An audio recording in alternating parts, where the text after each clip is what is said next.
Okay, welcome to the second installment of our NYPAP series inspired by Grassroots Stories, Community Architectural Advocacy. Now that's a lot of words, a long title, but it's all in there. It's what we're after tonight.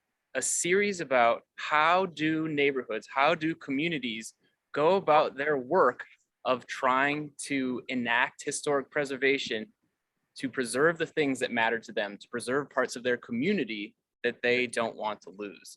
My name is Brad Vogel, and I am the executive director of the New York Preservation Archive Project. And I'm really excited to be here tonight because this is the second time we'll get a chance to sit in the audience right around the edge as Kelly Carroll, who is our moderator and host this evening, will take us on a journey with an organization that has been working at the grassroots level to get things done out in East Flatbush. So I'm really excited to hear from this group, and it's so great to see Julia Charles, who I know from the HDC conference in the past, and her friends. We're gonna learn some more tonight. But I did want to stop for just one moment and say thank you to the New York State Council on the Arts, NYSCA, and also to Pat Reisinger for helping to provide the support to make the series possible. And I did also want to mention that, you know, the group that you're going to hear from tonight, and Kelly will tell you more, of course, but the group that you're hearing from tonight was also part of Historic Districts Council's 6 to Celebrate, which is a whole process that helps neighborhoods engage in historic preservation efforts. So that effort also is funded by NYSCA in part. So just had to make sure that everybody was aware of that before we get on with our show. I am now going to introduce to you the woman that many of you already know. Her name is Kelly Carroll, and Kelly is a historic preservation consultant and an educator. She's an instructor at NYU in the historic preservation realm, and she's going to take it away tonight. Kelly, without further ado, please proceed. Thank you very much, Brad, and thank you, NYPAP and Pat Reisinger, who's joined us again tonight, as well as NYSCA and the East 25th Street Block Association, 300 Block. Before we get started with our discussion this evening, I wanted to introduce the block and the residents that we're going to hear from tonight. So this block has been called the winningest block in Brooklyn, and rightfully so. So just quickly, this block has won first place in the Brooklyn Botanic Gardens Greenest Block in Brooklyn 4 times, in 2004, 2006, 2011, and in 2016. It also won first place for the best children's garden in 2014. In 2018, it won an inaugural Garden Mentor Award. In August 2019, it won National Grid's Leadership and Sustainable Practices Award. And after all that, in November of 2020, it became the first historic district in Community District 15, or it's 15, right? And, yes. and in East Flatbush, and was the first landmark designation in that area since the first ever landmark was designated in 1965, which was the Wyckoff House. So since the beginning of our landmarks law was created, there had not been another historic district designation until this block decided that this was something they were going to tackle. So in terms of guests tonight, we have Hazel Deane. Mrs. Deane is a 47-year resident of the block, a founding member of the 300 East 25th Street Block Association, and an active member and leader in the community.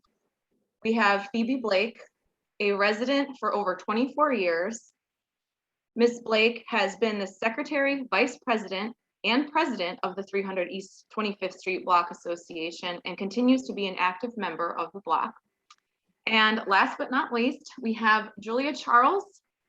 Julia is an 8-year resident, founder of the East 25th Street Historic District Initiative, former president and vice president of the 300 East 25th Street Block Association. And she is also a member and leader in community gardening initiatives and serves on the board of directors and advisors for the Historic Districts Council. So we have a decorated guest list tonight and an even more decorated block.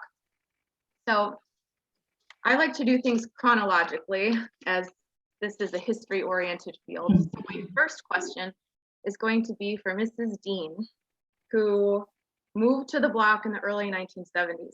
And I would like to hear, Mrs. Deane, when you came here in the early 70s, where were you coming from?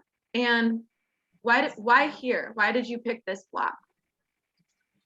I came from Bedford-Stuyvesant, and I picked this block because I am originally from Barbados. I spent time in London, and my sister had a limestone, and I fell in love with those limestones. But funny, I thought I had a limestone, and when I moved in, I realized it was a brownstone. And coming from Bedford-Stuyvesant, my son, young son, and we wanted to change the environment. And that's how we came to Flatbush. What was the neighborhood like in the 1970s? How is it different than today? When I came to the neighborhood, there was a different community. There was Europeans, Asian, English, Irish. The block was kind of there. And then it changed, that community left, and then we got the diverse community of African American and the Caribbean community.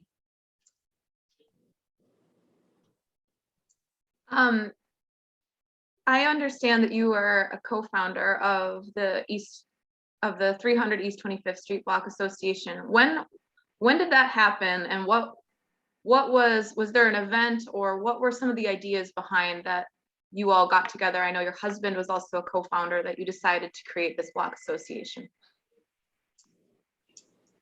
It was that we wanted to serve, to have like a community, and like for neighbors to know each other, and for the upkeep of the block. And when was that around approximately? That was around in the 1980s. In the 1980s. In the 1980s. Excellent. And you still have a very active block association today, which has focused around, a lot of your work has been around these community gardens. Would you say that this culture of community gardening, and both in the back and front yards on this block, would you say that that was specific to the African American and the Caribbean immigrants who were moving to this neighborhood during that time? Yes, I would say that, because when we came, there were just trees and shrubbery. And the Block Association, along with the Brooklyn Botanical Garden, started to plant flowers. And that gave a lot of camaraderie and friendship and community. It brought the neighbors together. Absolutely. And Phoebe and Julia, feel free to jump in. When you moved later, in Phoebe in the 90s, and then Julia after Hurricane Sandy, was what attracted you to move to this block, specifically East 25th Street, and what was it like when you moved in terms of the culture, this gardening culture? Should I go first, or yeah, absolutely, go first. I came here from Trinidad, actually, when I was 10 years old, and we lived on Pacific Street between Bond and Evans in a brownstone. So it was kind of like our lives were kind of like out of a Paulie Marshall novel, Brown Girl Brownstones. So when I got married, I've always had it in the back of my mind to return to a brownstone. So we lived in an apartment on Avenue H, and we had a really terrible 2-year-old. So we were kicked out of our apartment because our 2-year-old was a menace. So my husband found this block actually, and he was like, you wouldn't believe this beautiful block that I saw in Flatbush. And he brought me to see it. And then this was the first house that we saw. And he was, I fell in love with it because I really like parties and I like to entertain. So I just saw that the whole setup was just like party central. But he was like, no, we can't have, you can't get the first house you see because there's no parking here. We can't do it. So my daughter was 2.5. My daughter's now 27, she'll be 28. And we moved in. I convinced him that we needed the house because I needed to have like garden parties here. And it's been wonderful. This block has the most fabulous people. We've actually immediately felt at home. Like this is where we belong. This was our community. This was our place. We could go to Trinidad for Carnival for 2 weeks and come back and our gate would be closed. Our garbage would be picked up. Our snow would be removed and we wouldn't have a care in the world. So this is our place. I don't see that we would ever move. The people are just wonderful. And that's why we're here. Yeah, wow. I wish we could landmark people. People I would definitely echo that. So go ahead, Phoebe. I said the people are the draw here. I mean, it's just, the people were just wonderful. Definitely. I would definitely echo that. I was, my family and I, we were displaced after Hurricane Sandy. And, my whole family lived in Rockaway and my husband's whole family lived in Rockaway. Everyone was walking distance. And, we had to, get our foundation, get our footing and allow our kids to go back to school. And we moved to Prospect Lefferts Gardens and immediately fell so much in love with Brooklyn and like the Caribbean culture. It just spoke to us.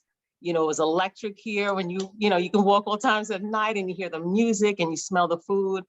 And we immediately fell in love. And when we saw a house on the block for sale, I said, okay, let's take a walk. And on the corner of Clarendon Road and East 25th Street, we say, wow, like, do you see that? Like, do you feel that? Like we were walking, looking for a place to kind of, cement our roots and fell in love with the block. And when we reached to the corner of Avenue D, so you felt that, like past tense, like it's something special here, opposed to all the blocks that we walked, really canvassing for a property. And this one here, her husband, when a property was for sale and right next door, beforehand, my husband approached me and said, hey, is a new, house on the block for sale?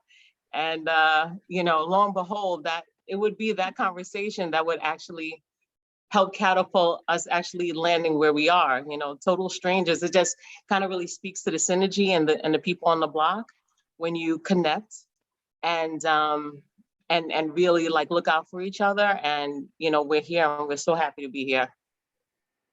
Absolutely. And that feeling that you talk about, that sense of place and community is palpable when you're on the block. And the LPC, even when it released its press release about the designation of East 25th Street, it said that it's not just the Renaissance Revival row houses, but it's how intact they are that directly reflects the dedication of the community found there. So the houses are about a little over 100 years old, and as Mrs. Deane said, before the block turned Caribbean, there were shrubs and trees, but not gardens. So for Phoebe and Julia, did you either of you know how to garden prior to moving to this block? Oh, I've always loved it. So it was just perfect for me, and people were very helpful in terms of showing you different plants, and we share plants. One of my best friends, Pauline Green, she's actually addicted to this stuff. So, so, she comes kind of like takes over my garden sometimes, but, it kind of fostered the whole essence of community, the gardening and the sharing of plants. And, if I bought too many plants, I would give some plants to my neighbors, or I would plant in my neighbors' gardens. So I think that kind of fostered the fellowship that makes the block what it is.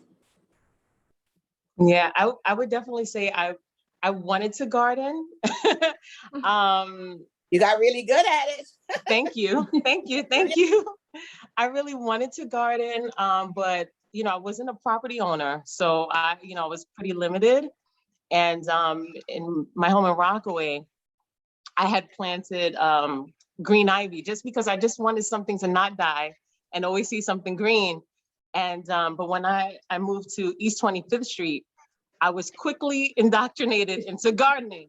So you're carefully, softly told you need to garden, you need to upkeep your yard, and plant window boxes. And it was really, really, really beautiful because they involved the children, and with children gardening and sharing plants.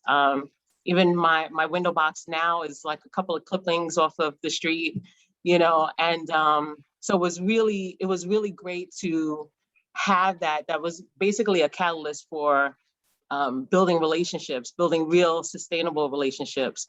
So even when I'm away and visiting family, I have my neighbors come, and wet my garden for me. I mean, I'm almost terrified. I know Phoebe would share that too. When you go away, I don't like to do there's that. summer months.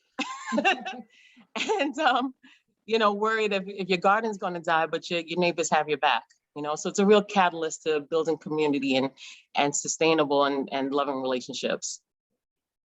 Absolutely. And I think that speaks to the strength of your block association and these gardens being the glue on this block, because gardens, plants, flowers, I know that many of people on the block grow food and share food. So it's not only something that you're sharing visually when you walk down the block and you could admire each other's front yards, but you can also directly benefit from eating from each other's gardens. And unlike an art collection, which stays inside someone's house and you may never see, these gardens are really for everyone. And I think that's absolutely helped tie your block together, which is why I think your block was also so successful in harnessing landmark designation.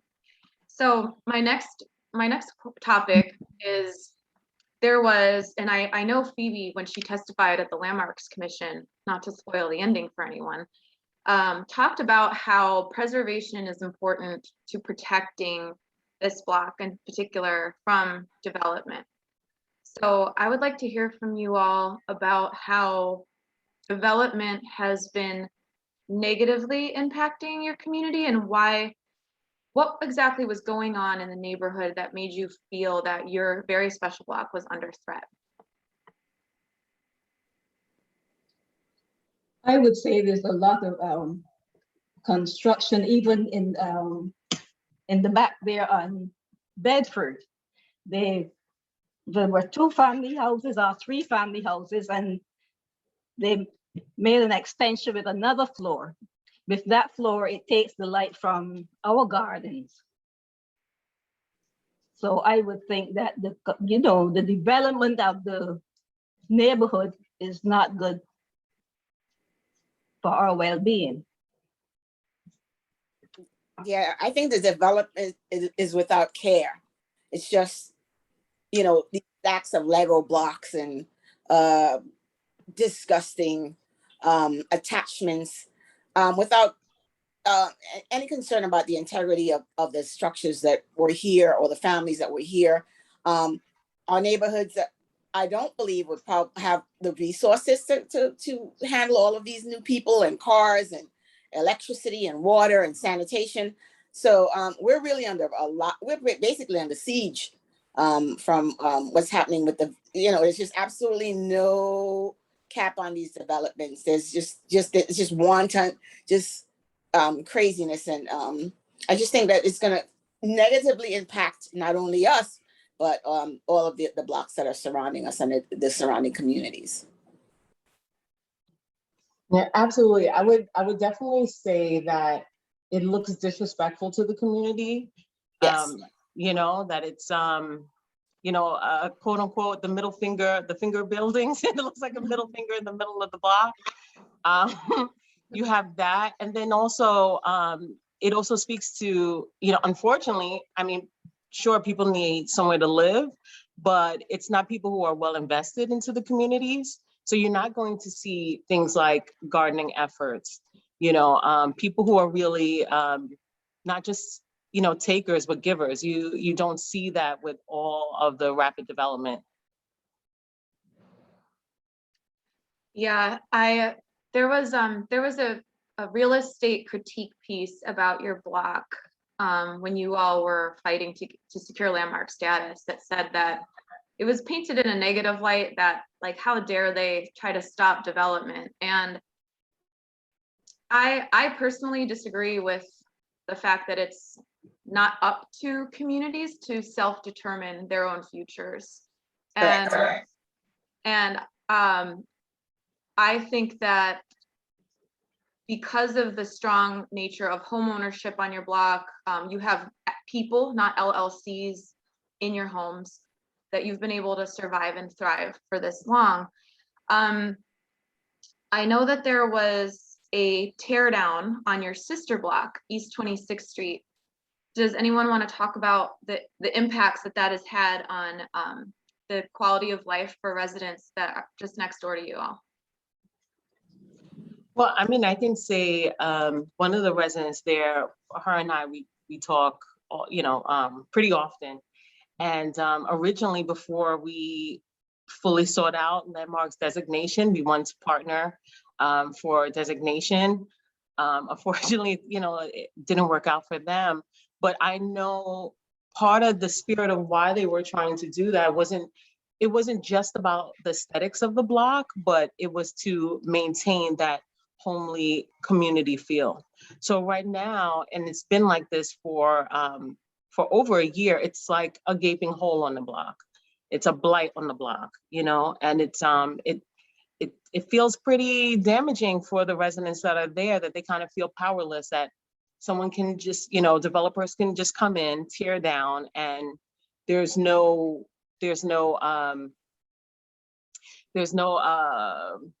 deadline for them to, you know, continue their development, or at the current zoning laws, it's R6.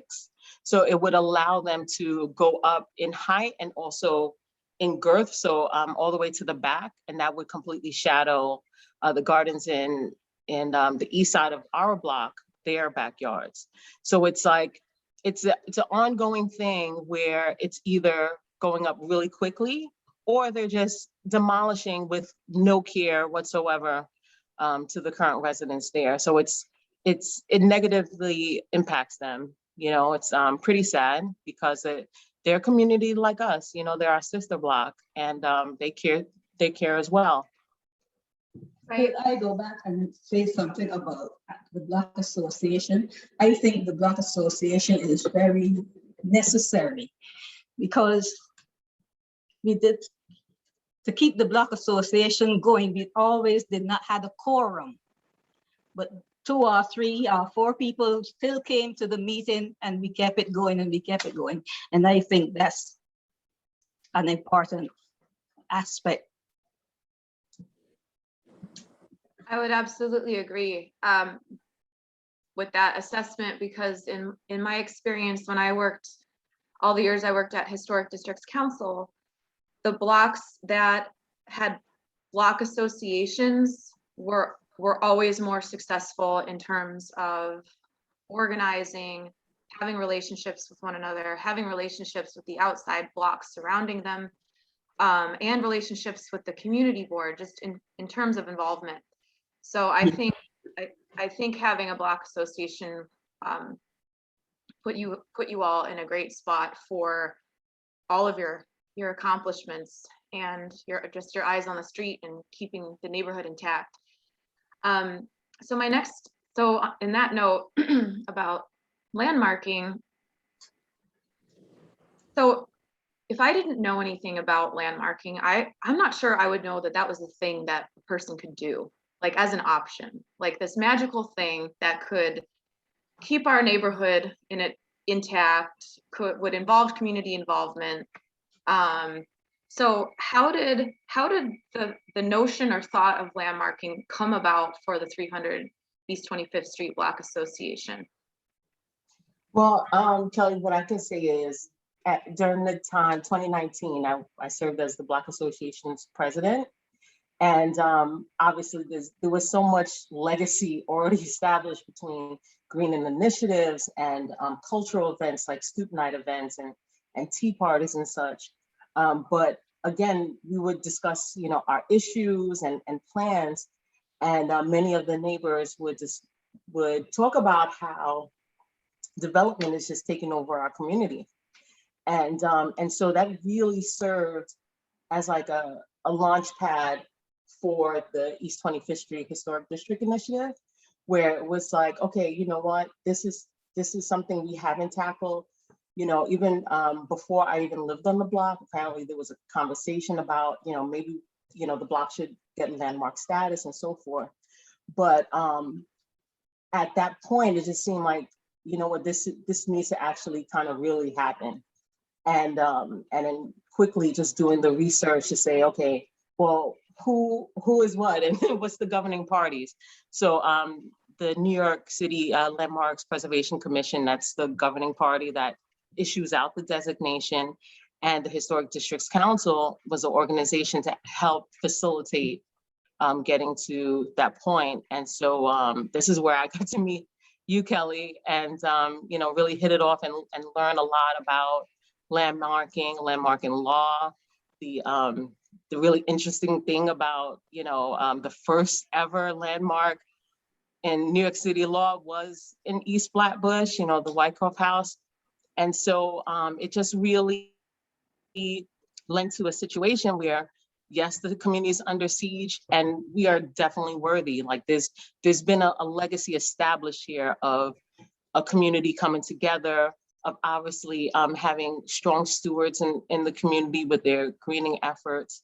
And we're worthy, and we need to just, go forward and seek out whatever resources we can so that we can preserve our block, preserve the beauty, the architecture and the culture. Would Phoebe or Mrs. Deane like to add anything to that? I would like to say that when I first came here 24 years ago, there was a discussion about having the block landmark, but we really we weren't able to go very far with it. So I think it's really important to give Julia the credit that she deserves, because without her determination and organization and dedication, we really weren't, I actually didn't think it was possible. I was kind of like, well, it's very nice, but it's not gonna work. So okay. So when we were, they're recording this, by the way. when it came to pass, I was really, really happy, because I think this is a legacy that will impact her children, my grandchildren, or her grandchildren. So I mean, it's been a community effort because everyone, but she spearheaded this. So it's very important that we kind of note that without her kind of like really taking the lead on this and really seeing it to the very end, we wouldn't be in the position that we are in today. So I'm extremely grateful, and I'm really proud of her that this was actually able to come to pass. I tell her that all the time, don't I, Julia? Thank you. Yes, you do. Thank you. And you're exactly right. And Julia would never say that herself. So I'm so glad you filled in that part of the narrative for us, Phoebe. And you actually took one of my questions, which was, did you all ever think that landmarking was even a possibility? No, I didn't. Okay. I thought it was nice, but ludicrous that it actually came to pass. I didn't, because when the other president started, my home was the mailing, and I still get the mail to this day, just the brochures, nothing else from the landmark preservation. So we thank Julia. Oh. Yeah, she's a rock star around here. Yes. Yes, she is. Julia, did you The person who started it was a fighter too, but Julia really brought it home. Julia, did you think after we had our first Landmarks 101 in the Flatbush YMCA that was via the Historic Districts Council, did you walk out of that meeting thinking like, yeah, this is gonna happen? Or were you like Phoebe and Mrs. Deane? I'll be honest with you, I might have been overconfident because I had no doubt it was going to happen. I really just felt like it's going to happen. It was, it felt so correct. It felt right. Like, again, I couldn't imagine the Landmarks Preservation Commission really looking at a block that has been intact, every, original cornice, so well maintained, with gardens, even with people with, over the years, whatever economical challenges, have maintained their blocks so well and so lovingly. I couldn't imagine how could they really say no? I mean, it's 56, limestone and brownstone facades. It's the gardens are beautiful, the neighbors are beautiful. They obviously care because it's well documented between the Brooklyn Botanic Gardens and throughout the city. And so I actually really had no doubt. I just felt like whatever connections need to be made, whatever work needs to be done to make that happen is, obviously the work of my neighbors, how they maintain their homes. It spoke for itself. And any extra connection that needed to be made, I was more than happy to do it. Right, and I remember when you started working on this initiative and you were putting together the request for evaluation, which is the form that you have to send into the Landmarks Preservation Commission when you're asking for a historic district or a landmark or a scenic landmark or even an interior landmark. We were on the coattails of Bay Ridge Parkway being designated. And I said, this looks similar to something they just were comfortable doing down in Brooklyn. So we're going to follow up with them if they dare say no to this block. So yeah. there was a good precedent that had just happened in Bay Ridge. And so you did an amazing job of putting together the RFE and the branding for the East 25th Street Historic District Initiative. You came up with a logo, you created social media. You really, you were able to attract tremendous press to this issue. And like you said, it was hot anyway, because your block already had a rep in the borough for the Winningest Block.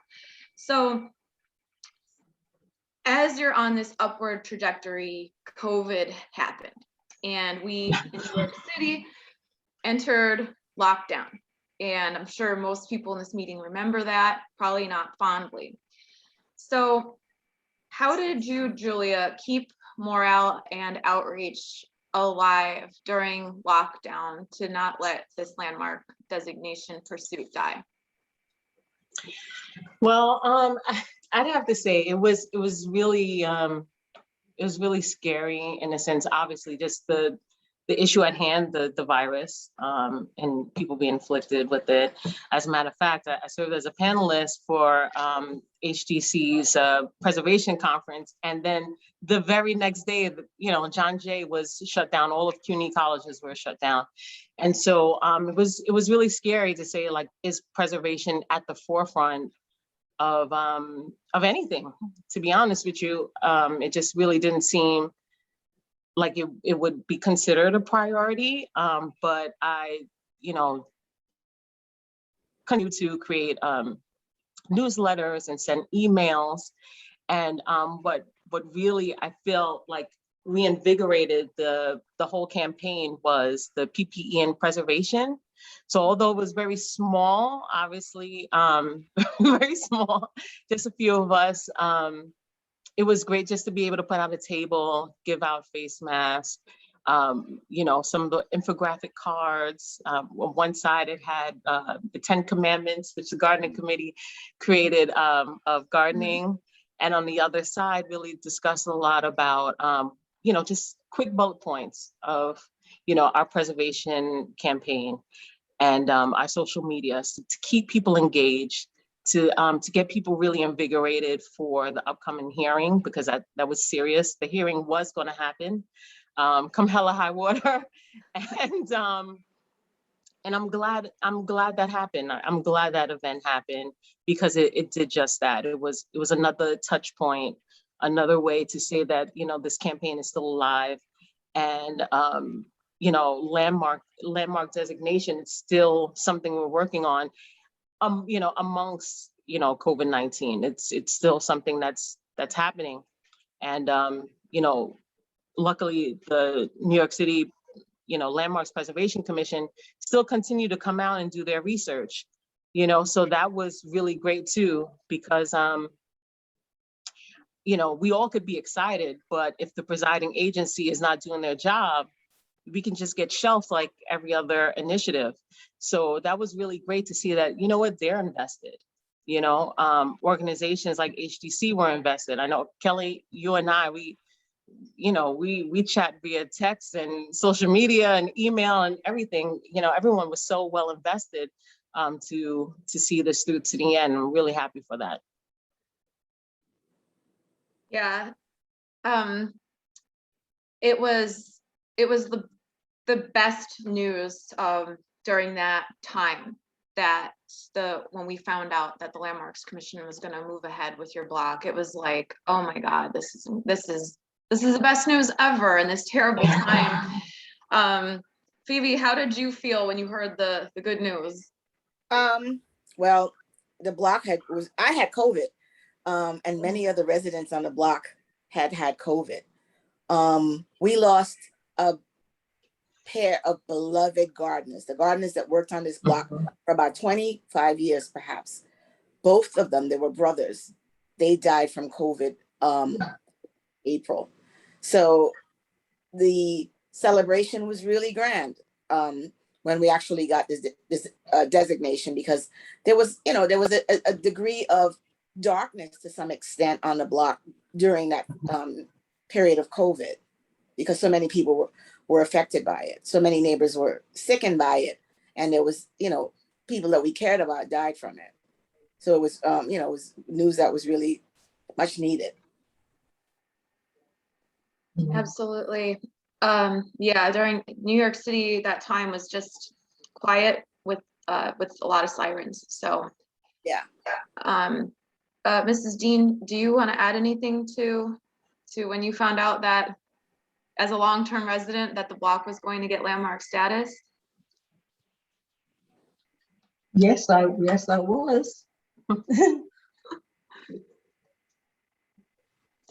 I live here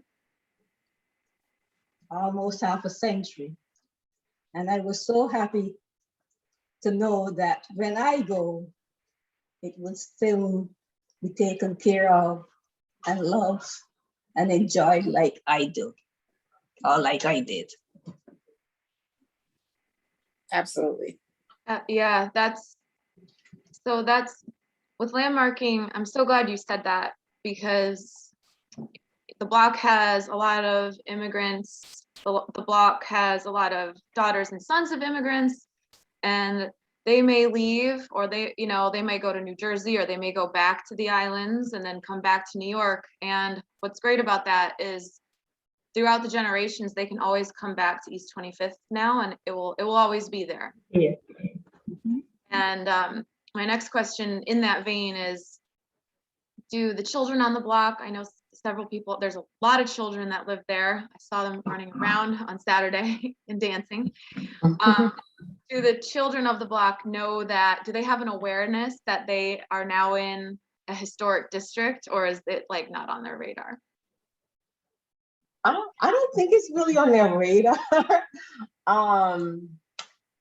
it's on their parents' radar. Did that, I'll tell you. I don't think it's on their radar yet, but I would definitely say when they're adults and if they're well invested the way we all are, I think they'll have a real appreciation to know that the block that they grew up on is, you know, the first historic district in East Flatbush. That's really saying something. You know, nothing against the rest of the community. Obviously, you know, we live in a beautiful, beautiful community, but I think that it speaks volumes to say that, you know, you're like the first, you know, and so it's you know, their children, that it's not something they connect with now, but I would definitely think that preservation is becoming more in the forefront. So it's something that they'll probably revisit as they get older, you know. Yeah. Absolutely. Do you think My grandson, Shaquan, said he would never sell a house. He would get another house, but he would never sell the house.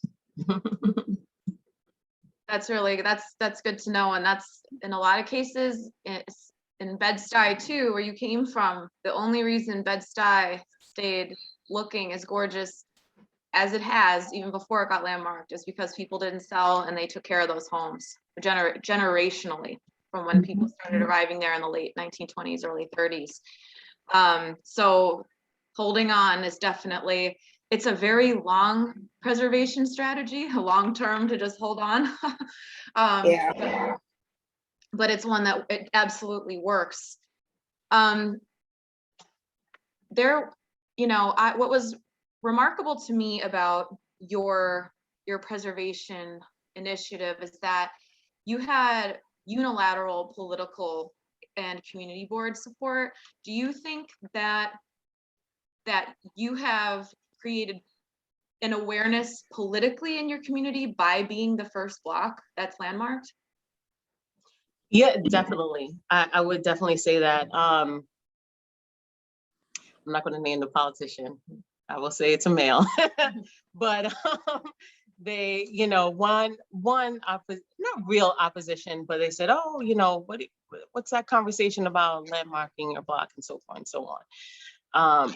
And so it wasn't really a real consideration for some, and for others, maybe it was a thought, but not something that they really kind of put their mind to. So I think it speaks to them, the fact that, again, the block is so worthy, so beautiful, has had a long-standing block association, and willing to do the work. It's obvious. You don't have to see one paper to walk on the block and see that it's set with residents that are willing to do work. And so politically, that's very attractive, you know, especially if you're, you know, a new council member and you're saying, well, my first term, this is something I can say happened on my watch, you know. So politically, that's very attractive and inspiring too. I think for other blocks and other communities, we're not the only beautiful block in East Flatbush. That's an inspiration and also an opportunity for other blocks, if they're not organized, to get organized and to partner with political figures that can help move the needle forward. Right, and then that was going to lead me to my last question, and then I do have one question from Susan Hopper, which I will address. So your block is absolutely a model for other blocks who may want to pursue this. Your RFE was like, you can't teach this in school, how wonderful your request for evaluation was.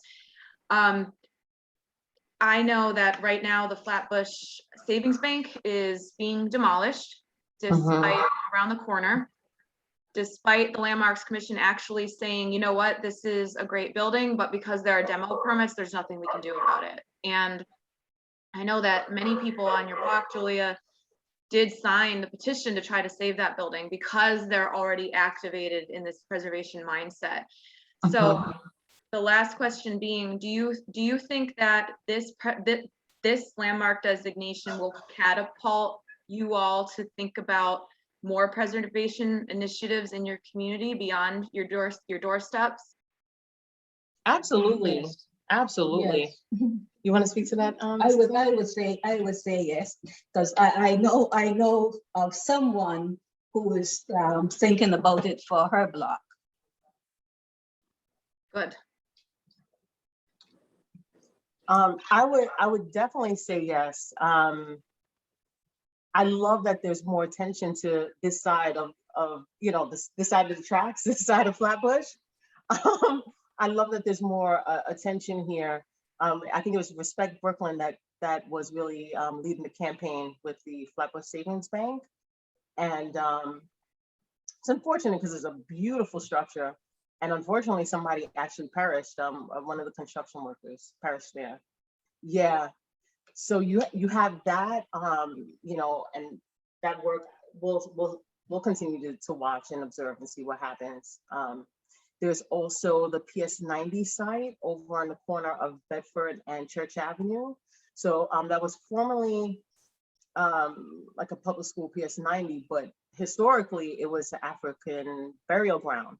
So actually the community now, they have their own task force is really set to challenge to say what goes there, how is it going to be built, what's going to, are we going to, say some of the stories of the people who, enslaved and Africans that were there, like, there's more conversation about that.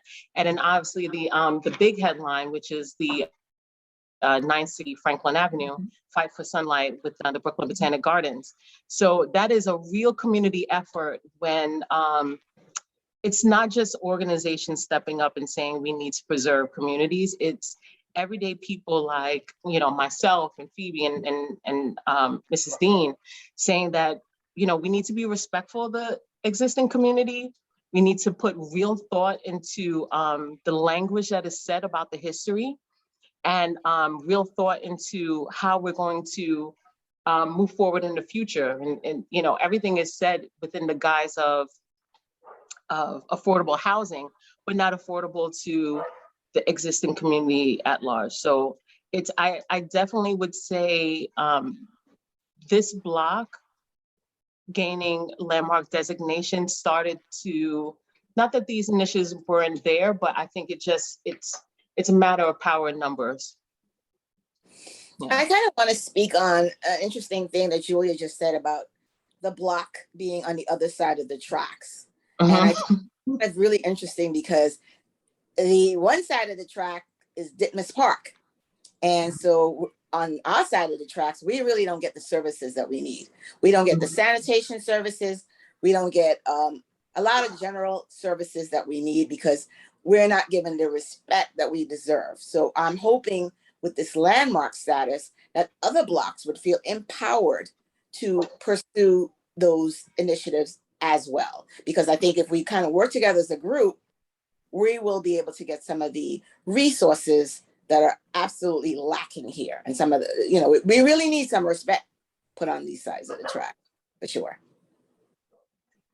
Absolutely. And I think landmark designation is has the potential to totally uplift an entire community. Like your block is a stellar block, but maybe it'll inspire some other neighbors to be like, you know what, we need to be more like them. So, and like you said, it's there's in preservation, just like everything else, there are a lot of serious issues of parity and who gets what and landmarked where.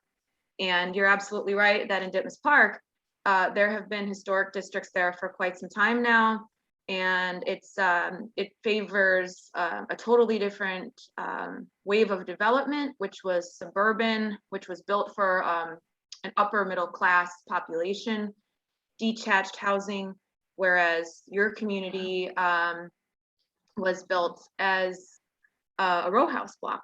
And I'm so glad that the landmark designation has started to trickle into East Flatbush. I think that's wonderful, and I hope that it continues. And I'm sure your block will be involved in anything that does continue. So for my last question is a question from Susan Hopper, who is on the HDC board, a fellow board member of Julia's. And this question, I guess, is for Julia, since Julia led the Historic District Initiative. And the question is, Julia, how did you find out about Historic Districts Council? Hi, Susan. Just research, Google research. Again, the main thing was identifying the difference between the organization that helps you, that advocates, helps you on your behalf, and the Six to Celebrate. Obviously, at the time, Kelly came out to Flatbush and conducted a whole, info session with my neighbors and also our sister block. And we really got to learn some of like the ins and outs about the landmark law and the process to create the request for evaluation, and some of the tidbits, some of the gems that Kelly shared with us, saying that she met with the LPC, and they said, look, we like glamour shots. Well, guess what? My block has glamour shots. We have plenty of those. We had so many great articles with the New York Times, Daily News, News 12, New York 1, Channel 5, so it goes on, so we had all of that. And then the designation map, just simply saying identifying where the designation would be and the end part. So that was really instrumental, just learning who's the agency and who is the resource that's going to help you. And that was just a basic Google search, and then obviously the outreach. Excellent. And the rest is history. We met at the Y and didn't have a projector, and so we used 8.5 by 11 sheets of paper. That's right, old school. Old school way. All right. Well, thank you so much. We're gonna wrap up for the evening. I'm gonna stop recording.